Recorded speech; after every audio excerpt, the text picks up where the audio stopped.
আমার ভারত, আমার দেশ, ভারতবর্ষের সব থেকে উঁচু ৭৮০০ ফুট উঁচুতে গুরুডম্বার লেকে। ও দারুণ লাগছে, আর এর জন্যই ভারতবাসী হিসাবে গর্বিত।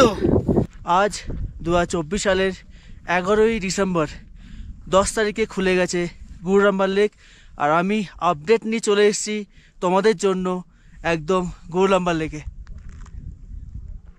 এই ভিডিওতে আমি তোমার সাথে শেয়ার করব তোমরা কিভাবে কলকাতা থেকে গুরুডম্বার লেক আসবে সস্তায়, কিভাবে আমি এসেছি, থাকা খাওয়া, এত দূর পর্যন্ত আসা, তাছাড়া কি কি প্রিকশন তোমাদের নিতে হবে, কেননা উচ্চতা হলো ১৭,৮০০ ফুট সমুদ্রপৃষ্ঠ থেকে।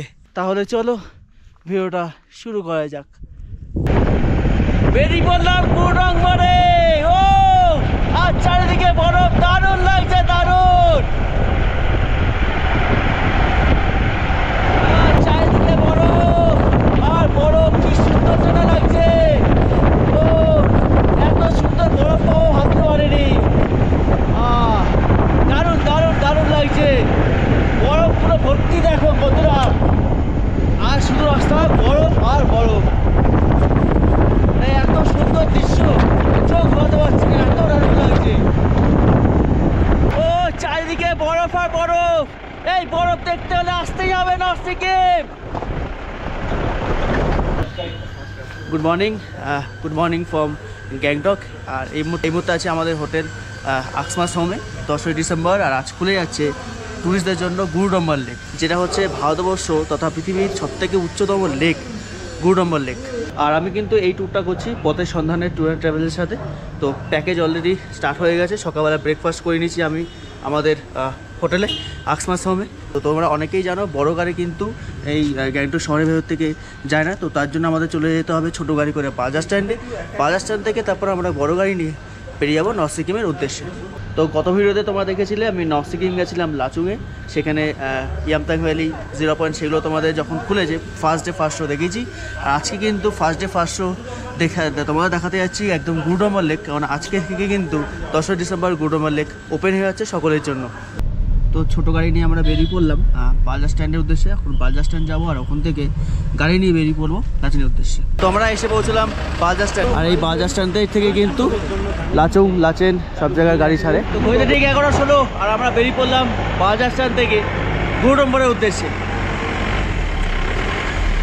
তো গাড়ি রেখে আমরা চলে আসলাম আমাদের first view point, Himalayan view পয়েন্টে। এই যে আমাদের গাড়ি রাখা, আর এই দেখো কি কাঞ্চনজঙ্ঘা। ও সকাল সকাল একদম দিনটা কিন্তু কাঞ্চনজঙ্ঘা দেখে স্টার্ট হলো।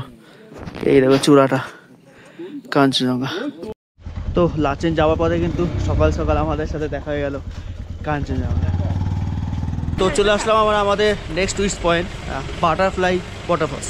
তো আমরা এই বাটারফ্লাই ওয়াটারফলসে আসলাম, 20 টাকা করে টিকিট 3 জনের।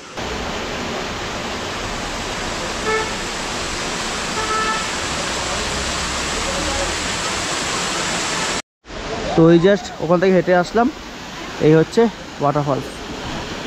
আর তোমাদের মনে প্রশ্ন রাখতে পারে বাটারফ্লাই ওয়াটারফলস কেন। দেখতে পাচ্ছ ওয়াটারফলসটা, এর নিচে 3টে পাথর আছে, 1, 2, 3টে। এই মনে করা হয় যে এই দুটো হচ্ছে পাখনা, আর এটা হচ্ছে দেহটা, তো তার জন্যই বলা হয় বাটারফ্লাই ওয়াটারফলস। তো বাটারফ্লাই ওয়াটারফলসে আমরা কিন্তু একেবারে ওপরে দিকে গেছিলাম, আর এখন চলে আসলাম একদম নিচে, যেখানে গেট, বেয়ারোর গেট, সেখান থেকে নিচে। এখান থেকে কিন্তু লোকেশনটা দারুণ লাগছে, পুরো লোকেশনটা আসছে দুর্দান্ত। তো এই জায়গাটা কিন্তু অবশ্যই এসেছিলাম বাটারফ্লাই ওয়াটারফলস থেকে, বেশ ভালোই লাগলো। চলো এগিয়ে যাক সামনের দিকে। বন্ধুরা তিস্তার ভিউ, তিস্তা বয়ে যাচ্ছে। প্রসঙ্গত বলে রাখি, আমি নর্থ সিকিম ট্যুর করছি পথের সন্ধানে ট্যুর অ্যান্ড ট্রাভেলসের সাথে। ওনাদের সাথে আমি আগেও ট্যুর করেছি, আমার ব্যবস্থাপনা বেশ ভালো লেগেছিল, তাই আবার তাদের সাথেই আমি চললাম গুরুডম্বার লেকের উদ্দেশ্যে। গুরুডম্বার লেক পৌঁছানোর জন্য আমাদের প্রথমে যেতে হবে লাচেন, এবং সেখানে নাইট স্টে করে পরদিন সকালবেলা আমরা বেরিয়ে পড়বো গুরুডম্বার লেক যাওয়ার উদ্দেশ্যে। পথের মাঝে আমরা বেশ কিছু সাইট সিন করে নেবো এবং রাতের বেলা স্টে করবো লাচেনে। প্রসঙ্গত বলে রাখি, সিকিমের কোনো অংশেরই ট্যুর করতে গেলে তোমরা নিজেরা করতে পারবে না, তোমাদের কোনো ট্রাভেল এজেন্সি মারফতেই করতে হবে, কেননা এখানে রয়েছে বিশেষ পারমিশনের ব্যবস্থা। এক্ষেত্রে আমি বলবো তোমরা যোগাযোগ করতে পারো পথের সন্ধানে ট্যুর অ্যান্ড ট্রাভেলসের সাথে। আমার ওনাদের ব্যবস্থাপনা খুবই ভালো লেগেছিলো, থাকা খাওয়া ঘোরা সমস্তটাই দায়িত্ব ওনাদের। এক্ষেত্রে বলে রাখি, নর্থ সিকিম যাওয়ার জন্য কিন্তু বিশেষ পারমিটের দরকার হয়। সেক্ষেত্রে তোমাদের যেদিনকে প্ল্যান করবে তার আগের দিন ভোটার কার্ড বা ড্রাইভিং লাইসেন্স বা পাসপোর্ট সহ একটি ছবি হোটেল বা ট্রাভেল এজেন্সিকে দিয়ে দিতে হবে, তারাই কিন্তু এই পারমিটের ব্যবস্থা করে দেবে। তো ঘড়িতে ঠিক এখন 3:15 বাজে আর আমরা এসে পৌঁছালাম মাঙ্গানে। এখন লাঞ্চের টাইম, আমরা লাঞ্চের জন্য দাঁড়িয়েছি। আর এই লাঞ্চের প্যাকেটটা কিন্তু আমরা যে ট্রাভেল এজেন্সির সাথে এসেছি পথের সন্ধানে ট্যুর অ্যান্ড ট্রাভেলস, তাদের সে প্যাকেজের মধ্যেই রয়েছে। তো আলাদা করে আমাদের এখানে পেমেন্টের কোনো দরকার নেই।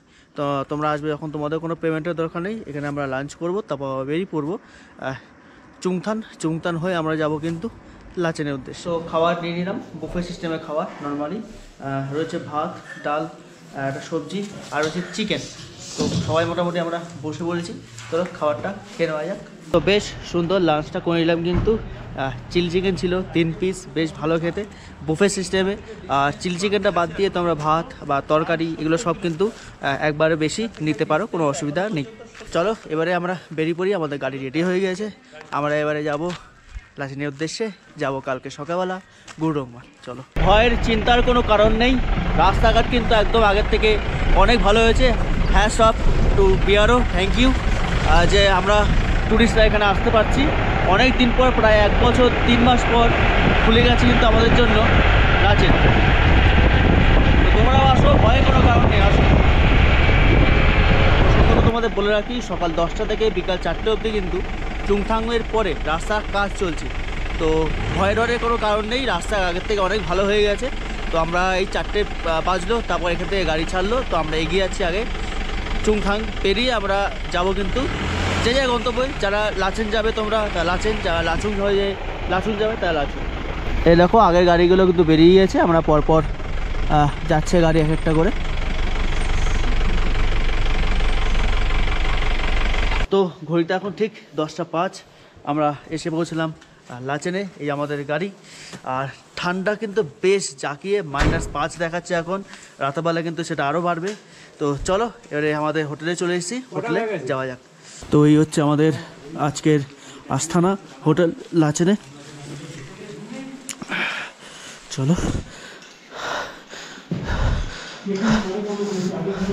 চলো রুম দিয়ে দিয়েছে আমাদের, তোমাদের রুমটা দেখাই আমাদের।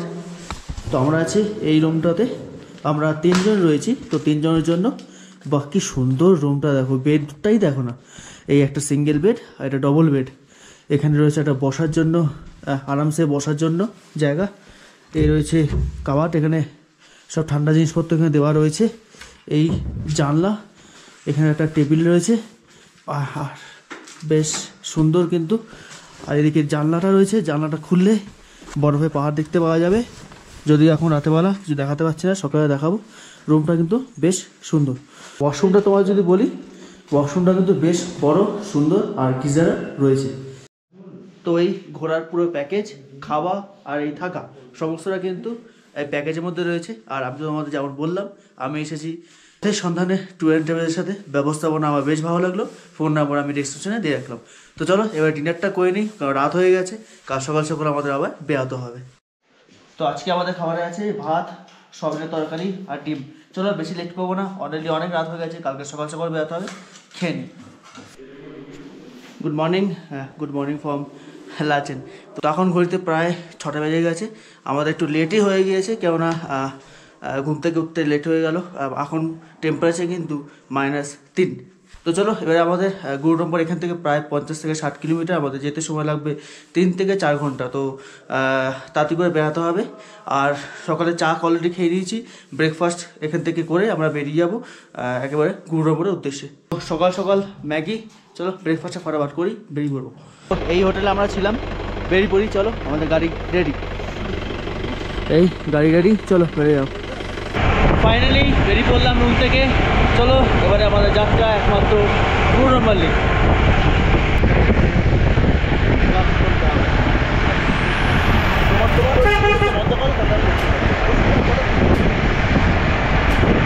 ওই ওই দেখো দূরে সেই বরফের পাহাড়, ওয়াও কি দারুণ না লাগছে। তো এই দেখো বয়ে যাচ্ছে কিন্তু লাচেন নদী, আর দূরে সেই বরফের পাহাড়, দুর্দান্ত লাগছে, দারুণ দারুণ।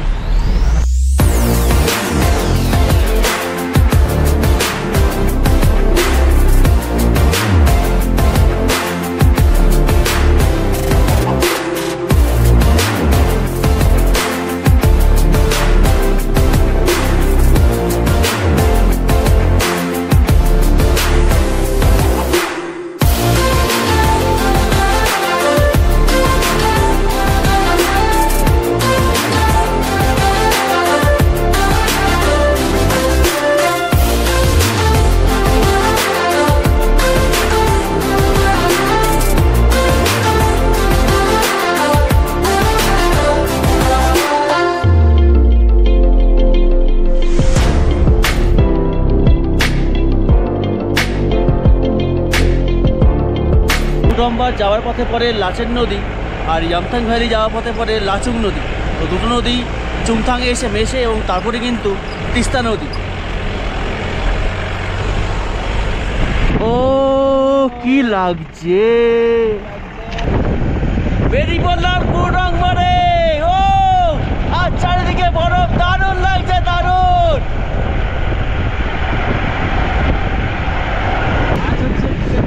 ও চারিদিকে বরফ।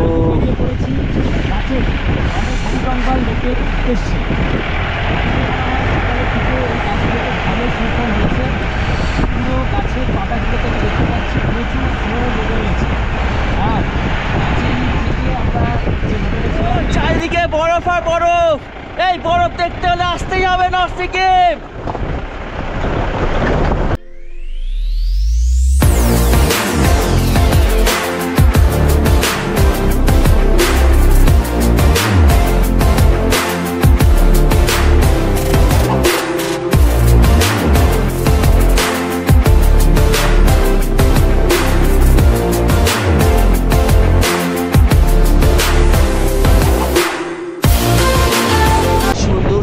লাগছে দেখো তোমরা, কি সুন্দরটাই না লাগছে সামনের ভিউ, ওয়াও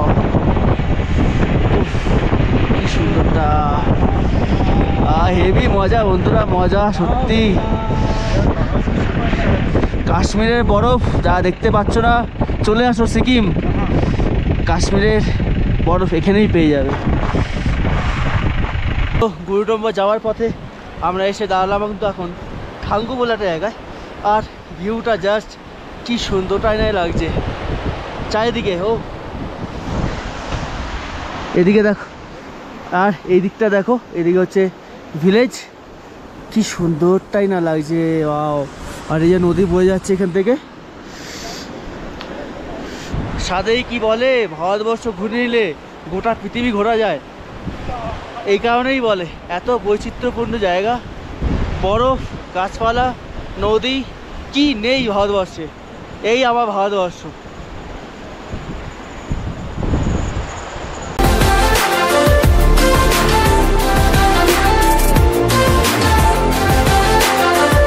গুরুডম্বা লেক যাবার লাস্ট আর্মি ক্যাম্প থেকে আমরা বেরিয়ে পড়লাম, আমাদের ডকুমেন্ট চেক হলো এবং আমাদের একটা ফটো তোলা হলো, যে কজন এসছি সেটা আমাদের গুরুডম্বা লেকে যারা অন্য অফিসার আছে তাদের কাছে দেওয়া হবে। তো চলো এখানকার ফর্মালিটিস কমপ্লিট, আমরা এবারে গুরুডম্বা লেকের দিকে। আর এরিয়াটা একদম কিন্তু লাদাখ লাদাখ ফিল লাগছে, দারুণ দারুণ।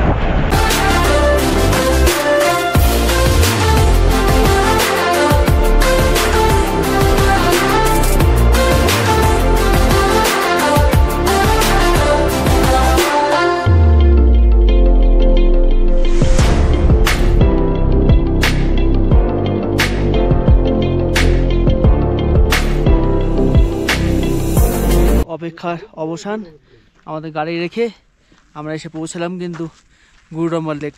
এই হচ্ছে গুরুডম্বার লেক, যেটা দেখার জন্য উদগ্রীব ছিলাম আমরা।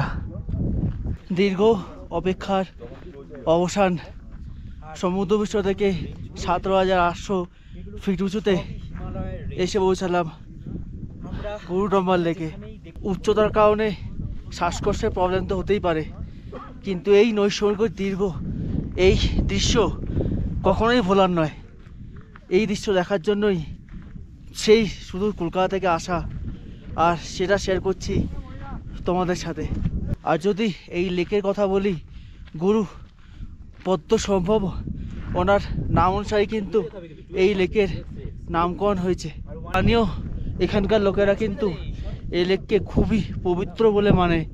আর এই লেকের জল জমে গেল একটা পাটের অংশ কিন্তু কোনোদিনই জমে না। এই লেকের দেখো এই সাইডটা কিন্তু যদিও বরফ হয়ে গিয়েছে, ওই সোজা জায়গাটায় কিন্তু কোনো বরফ নেই, ওখানে কিন্তু জল যেমন থাকে তেমনই রয়েছে। আমার এই গুরুডম্বার লেকে দ্বিতীয়বার আসা। প্রথমবার এসেছিলাম অনেক ছোটোবেলায়, তখন কিন্তু শ্বাসকষ্টের প্রবলেম বেশ ভালোই অনুভব করেছিলাম। তবে আজকে ভগবানের কৃপায়, হনুমানজির কৃপায়, মহাদেবের কৃপায় এখনও পর্যন্ত আমার তেমন সমস্যা হচ্ছে না। তবে তা বলে তোমাদের হবে না তা নয়, অবশ্যই সাথে কর্পূর রাখবে, গরম জল খাবে, অক্সিজেনের একটা ক্যান অবশ্যই ক্যারি করো। আর যেটা বলার, ডার্ক চকলেট এক্ষেত্রে কিন্তু খুবই হেল্পফুল। অবশ্যই ডার্ক চকলেটকেও সাথে রেখো, শরীরে এনার্জি আসবে। কথিত আছে যে এই লেকের জল আগে সবসময় ফ্রিজ হয়ে থাকতো, তার জন্য এখানকার স্থানীয় যারা ছিলেন বা আছেন তারা জল পেতেন না। তখন ওনারা গুরু পদ্ম সবার কাছে আর্জি করেন যে এই লেকের কিছুটা অংশ যেন জল তারা ইউজ করতে পারে। তার জন্যই নাকি তিনি যখন এই জলের ওপর স্পষ্ট করেছিলেন এই লেকের একটা অংশ একেবারে কোনোদিনই ফ্রিজ হয় না। তোমাদের যদি আমি একটু জুম করে দেখাই, এই অংশটা দেখো ফ্রিজ হওয়া, পিছনের অংশটা কিন্তু ফ্রিজ হওয়া নয়। আমি সেটাই তোমাদের বলতে চাইলাম যে দূরের এই অংশটা কোনোদিন ফ্রিজ হয়ই না। বেশ অনেকক্ষণ ধরেই আছি, আমার কিন্তু তেমনভাবে কোনো সমস্যা হচ্ছে না। তা বলে তোমাদের হবে না তা নয়, তোমাদের বলবো একদম ধীরে ধীরে আস্তে আস্তে কথা বলো, ঘোরো, মজা করো, ফটো তোলো, রিল বানাও, কোনো সমস্যা নেই। কিন্তু বেশি জোরে জোরে কথা বলবে না, মাথা যন্ত্রণা শুরু হয়ে যেতে পারে, যে কোনো রকম অসুবিধা হতেই পারে। তবে এই মুহূর্তে ভগবানের কৃপায় আমার কোনো সমস্যা হচ্ছে না। এখন আসলাম একটা মন্দিরে, এখানেই কথিত আছে যে গুরু পদ্মসম্ভব এইখানে এসেছিলেন, আর তিনি এখানে এসেছিলেন। তো এখানে এর জন্যই আসলাম, এত দূর আসলাম যখন এই জায়গাটা দর্শন তো করতেই হয়। তোমরা অবশ্যই এসো, ভালো লাগবে, বেশ ভালো লাগবে। এতক্ষণ ধরে ভিডিওটা তোমরা যারা দেখছো নিশ্চয়ই ভালো লাগছে বলে দেখছো। অবশ্যই কিন্তু আমার এই কাজের কেমন লাগছে তোমাদের, ভালো লাগলে ভালো, খারাপ লাগলে খারাপ। ভালো লাগলে অবশ্যই সাবস্ক্রাইব করিও, খারাপ লাগলে অবশ্যই কমেন্ট সেকশানে জানিও আমাকে আর কি ভালো করতে হবে। এবার একটু শ্বাসকষ্টের প্রবলেম হচ্ছে না, মানে একটু আস্তে কথা বললেই মনে হচ্ছে ভালো। আর তোমরা চাইলে নিচেও যেতে পারো, ওপাশ থেকে যাওয়ার রাস্তা রয়েছে, তবে আমি সেই চান্সটা নিচ্ছি না, কেননা এবারে কিন্তু আস্তে আস্তে মাথাটা ধরতে শুরু করেছে, তাই আমি আর চান্স নেব না। আর তোমাদের যদি বলি যে গুরুডম্বার লেক আসার সবথেকে আদর্শ এবং ভালো সময়, সেক্ষেত্রে আমি বলবো এপ্রিল মে মাস, এই মাসটা খুবই সুন্দর হবে, কেননা ঠান্ডাও থাকবে বেশ, তোমরা পুরো প্রকৃতিটাকে খুব সুন্দরভাবে এনজয় করতে পারবে। তবে আরও শীতকাল পড়লে, এখন তো ডিসেম্বরের প্রথম দিক শুরু হলো, ডিসেম্বরের শেষ, জানুয়ারি, এই সময় কিন্তু গুরুডম্বার লেকে -20°C পর্যন্ত ঠান্ডা চলে যায়। আর যদি তোমাদের টেম্পারেচার কথা বলি, এই মুহূর্তে নেটওয়ার্ক তো নেই, তবে আন্দাজ মতো আমি বলতে পারি এই মুহূর্তে এখানকার টেম্পারেচার না হলেও -7 থেকে 8 হবেই। বৌদ্ধ বিশ্বাস অনুযায়ী বৌদ্ধ গুরু পদ্ম মহাসম্ভব উনি এখানে এসেছিলেন, তিনি এখানে এসেছিলেন তিব্বত থেকে ফেরার পথে। কথিত আছে সেই সময় এই পুরো লেকটা শীতে বরফে জমে থাকতো। তখন এখানকার স্থানীয়রা তার কাছে অনুরোধ করেছিলেন যেন এই লেকের কিছুটা অংশ সবসময় জল থাকে, তারা যাতে ইউজ করতে পারে। তো তার জন্যই কথিত আছে যে তিনি এই লেকের ওপর স্পর্শ করেছিলেন এবং তারপর থেকে কিন্তু এই লেকের একটা অংশ কোনো দিন বরফে আবৃত হয় না। আর কথিত আছে যে এই লেকে জল পান করলে মহিলাদের বন্ধ্যাত্ব দূর হয়। আর এছাড়া তোমরা যদি এই লেকে তোমাদের কিছু ইচ্ছা ব্যক্ত করো, সেটাও নাকি পূরণ হয়। এই লেকের গুরুত্ব কিন্তু শিখদের কাছেও প্রচুর, কেননা শিখ গুরু নানক এখানে এসেছিলেন কথিত আছে। তার জন্য কিন্তু শিখদের কাছেও এই লেকের পবিত্রতা প্রচুর। সত্যি কথা বলবো তো, ভগবানের কৃপা ছাড়া এটা কিছুই নয়। এতক্ষণ ধরে আমি আছি, এতক্ষণ ধরে তোমার সাথে কথা বলে যাচ্ছি, মানে আমার কোনো সমস্যাই হচ্ছে না। আমি বলে বোঝাতে পারবো না এটা ভগবানের কৃপা নাকি, আমি তো বলবো এটা ভগবানেরই কৃপা যে এতক্ষণ ধরে তোমার সাথে কথা বলে যাচ্ছে, আমার কোনো সমস্যা হচ্ছে না। ভগবান করে আমার কি, কারোর যাতে কোনো সমস্যা এখানে না হয়। তবে হ্যাঁ, প্রিকশনগুলো কিন্তু অবশ্যই নিতে হবে, তোমাদের যেমন বললাম। ডিসেম্বর মাসের 1 তারিখ লাচুং খুলেছিল, গিয়েছিলাম একদম ফার্স্ট ডে ফার্স্ট শোতে। আর আজকে খুলে গেল সকলের জন্য গুরুডম্বার লেক, এটাও ফার্স্ট ডে ফার্স্ট শো। আর মুভি রিলিজ করেছে পুষ্পা 2, সেটাও আমরা গ্যাংটকে দেখেছি ফার্স্ট ডে ফার্স্ট শো। তো সব দিকেই কিন্তু ফার্স্ট ডে ফার্স্ট শো তোমাদের সামনে নিয়ে আসছি। তো ভিডিওগুলো তোমাদের কেমন লাগছে অবশ্যই জানাও। আর যদি চ্যানেল নতুন হয়ে থাকো, প্লিজ একটু সাপোর্ট করো। তোমাদের সাপোর্টেই, তোমরা একটু সাপোর্ট করলে আমার আরও ভিডিও করতে আরও উৎসাহিত হব, আরও ভালো লাগবে, আরও বিভিন্ন জায়গায় যাব। তোমরা যদি একটু সাপোর্ট দেখাও, প্লিজ সাপোর্ট দেখাও। তো আর কেমন লাগছে আর কেমন ইমপ্রুভ করতে হবে, যদি কিছু বলার থাকে কমেন্ট সেকশন তোমাদের অবশ্যই কমেন্ট করো। প্রসঙ্গে আমি আরেকটা কথা অবশ্যই বলবো, সেটা হচ্ছে লোকেশনটা একেবারে লাদাখের মতো। তো তোমরা যারা কম খরচে এই মুহূর্তে লাদাখে যেতে পারছো না, তারা কিন্তু এই নর্থ সিকিমে চলে আসো, গুরুডম্বার লেক দর্শন করো। তার সাথে রাস্তায় আসার ভিউ কোনো অংশেই কিন্তু লাদাখের থেকে কম নয়। ইচ্ছা তো করছে না, তবে ঘড়িতে সময় অনেকটাই হয়ে গিয়েছে, বেরোতে হবে এবারে আমাদের গুরুডম্বার লেক থেকে। শুধুমাত্র স্যালিড করতে হচ্ছে, নমস্কার করতে ইচ্ছে হচ্ছে, আর কি বলবো। চলো এবার আমরা গাড়িতে উঠবো, বেরিয়ে যাবো গ্যাংটকের উদ্দেশ্যে। তার আগে আমার লাচেনে আমাদের হোটেলেও যাবো, চলো। তো জাস্ট এসে বলছিলাম আমরা আমাদের হোটেলে, এবার আমরা এখান থেকে খাবো আর খেতে বেরিয়ে পড়বো গ্যাংটক উদ্দেশ্যে। তো বসে বললাম লাঞ্চে, প্রথমে দিয়েছি কিন্তু ভাত, ডাল আর আলু ভাজা, এটা দিয়ে স্টার্ট করা যাক। ডাল আলু ভাজা খেতে না খেতেই চলে এসেছে কিন্তু চিকেন, পিস করে চিকেন আছে। চলো তাতে করে খেয়ে নিই, এবারে আমরা এখান থেকে বেরিয়ে যাবো গ্যাংটক উদ্দেশ্যে। তো খাওয়া দাওয়া বেশ কমপ্লিট। পথের সন্ধানে ট্যুর ট্রাভেলের সাথে এসেছিলাম, দারুণ খুব সুন্দর আয়োজন খুব সুন্দর লাগলো। থাকা খাওয়া ঘোরা সমস্ত মিলিয়ে। ফোন নাম্বার আমি ডেসক্রিপশনে দিয়ে রাখলাম। আর এই ভিডিওটা আশা করি তোমাদের ভালো লাগলো। আর বেশি দীঘায়িত করছি না, এরপর গ্যাংটক যাব, তারপর ব্যাস কালকে বা একদম বাড়ি। তাহলে এই ভিডিওটা এখানে করছি। যদি কিছু জিজ্ঞাসা থাকে কমেন্ট সেকশনে তোমাদের অবশ্যই কমেন্ট করো। কেমন লাগলো ভিডিওটা ডেফিনেটলি জানাতে ভুলো না। দেখা হচ্ছে কোথাতে অন্য একটা ভিডিওতে। ততক্ষণ সুস্থ থাকো, ভালো থাকো, টাটা।